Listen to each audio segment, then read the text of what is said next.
people. People will make the wrong decisions over and over again. It's not going to change anything. I want to live my short life and I want to live it how I want to live it. I'm going to do what I'm going to do, and if they want to do it like that, that's bad on them. I'm not the one telling them to do it like that. I wish they would do it a better way, but they're not. The UK is pretty much head of the field for the most part. Do you then think then, so you said about your partner, have you ever considered being vegan yourself? No. No? Any particular reason? Chef. You're a chef? I know plenty of vegan chefs. I've got one life and I'm too selfish to change. Yeah. But what you're essentially saying is that you're putting other lives as a lower priority than your own, and you're not just saying that. You're saying, I think these animals should go through this torture. I don't think they should go through torture. That's not what I'm agreeing with. But I'm just saying, I care about my life more than the whole industry of things. I think these questions should be most people doing it. Most people would care about their own lives, obviously, more than anybody else anyway. That's just mankind, I guess. Yeah. But it's not saying that I'm more important than these animals. It's saying that I don't think that animal needs to be killed for no reason other than purely for my taste pleasure. Agree with that, go vegan. It's not going to change anything. But it's how voting works. And that don't work either. No, but government don't work. So what's the point of voting? But it's not going to change for the world necessarily. No. It certainly won't change if no one does it. No, okay, it needs more numbers and more numbers. But what you're essentially, when you buy something in a supermarket, actually, you buy anything from any shop, it's just the way supply and demand works, is that you say, here's a dead animal, I'm going to buy that because I'm hungry.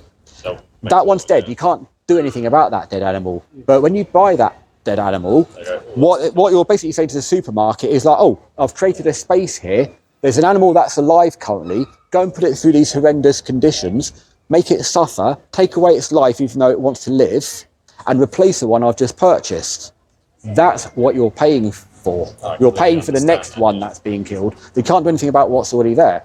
And the more people that do that, if I sell animals and I've got 100 customers and only 90 of them come back to me, well, I'm not going to put 100 through that process. I'm going to only put 90 through that process to replace the 90 that I've sold.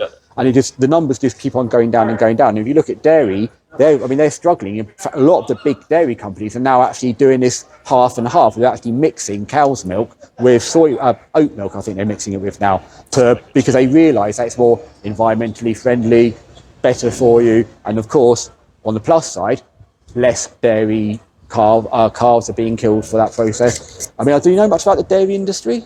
I'm not going to go through the whole thing, it's just too long, but do you know a little bit about it? Or? I know enough about it, I think. Do you know what the mothers go through to actually produce the milk?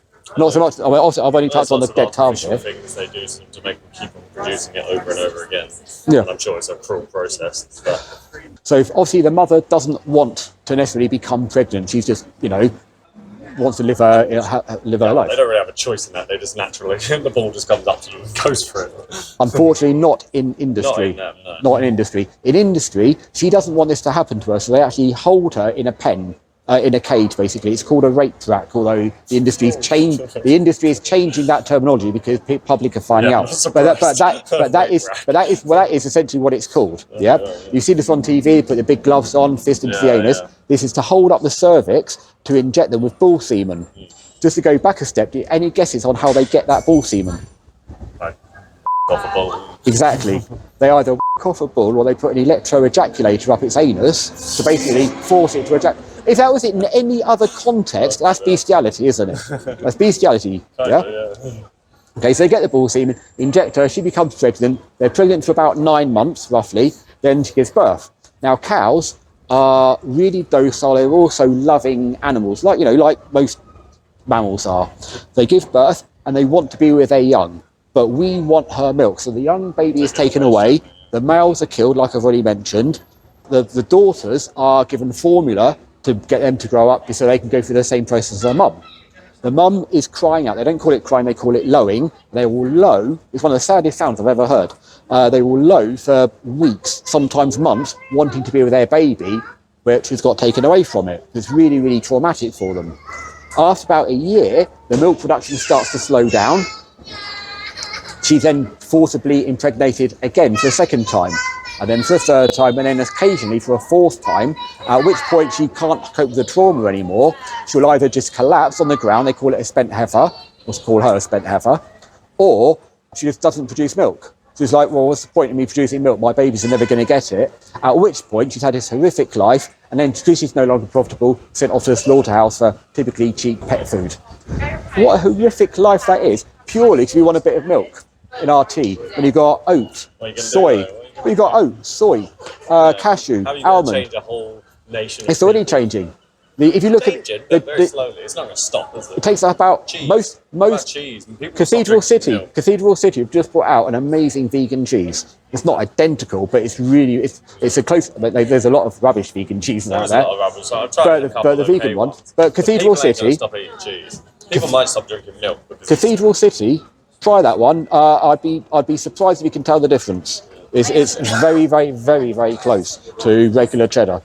Yeah, and the industry is changing on a massive scale, but it does these movements. If you look at any big social movements, social injustices, they all take roughly 100 years, and we're right at the beginning of this one. So yeah, you're talking maybe, well, I think about 20, 30 years into it. So we've got another maybe 70 odd years before that societal shift will happen. But it's got to start somewhere, and it's got to start with some people saying that little bit of taste difference between that vegan one and the non-vegan one isn't worth an animal's life. It should be let down to people. People will make the wrong decisions over and over again. Put it on the companies and the government, and now they're the ones that have to decide. Do you? I want to live my short life, and I want to live it how I want to live it. But but not so much selfish. Is it? You're saying that I'm going to kill all these animals. These animals are worth being killed for yourself. I'm not promoting it. I'm just saying I'm going to do what I'm going to do, and if they want to do it like that, that's bad on them. I'm not the one telling them to do it like that. I wish they would do it a better way, but they're not. No. So, but every time. I mean, why would they change it if you're willing to pay for it?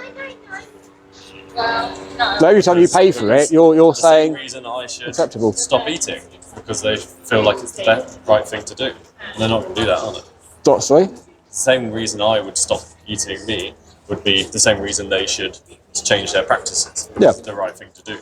Yeah, but there's already lots of farmers. It's happening. It is happening, but it's not going to happen globally, is it? But again, it is. I mean, it's not in some countries, but most Western countries, the shift is going huge. You know, in the UK, we're like one of the. In the UK, America a little bit. There's just other countries as well. I've worked in a lot of restaurants, and the meat consumption is ridiculous. It's. Well, it used to be once a week, and now it's 3 times a day. Yeah, people do. It's really, really unhealthy. It's definitely a better way of eating, just having it like once a week or something like that. Agreed. If people could cut down to that might be a way to do it. But what's going on here then? Your mum's such a snitch. yeah, that's it. So that's all I have to say about that. Okay, so I'm going to give you. Thank you. I'm going to give you a card. This will probably be up in about 3-ish weeks, something like that, 2-3 weeks.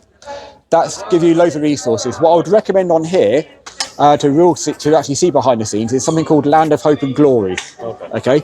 Really, really important to give it a watch. That's very good. Okay. Thanks very much. Thanks very much for your time. Cheers. Bye bye.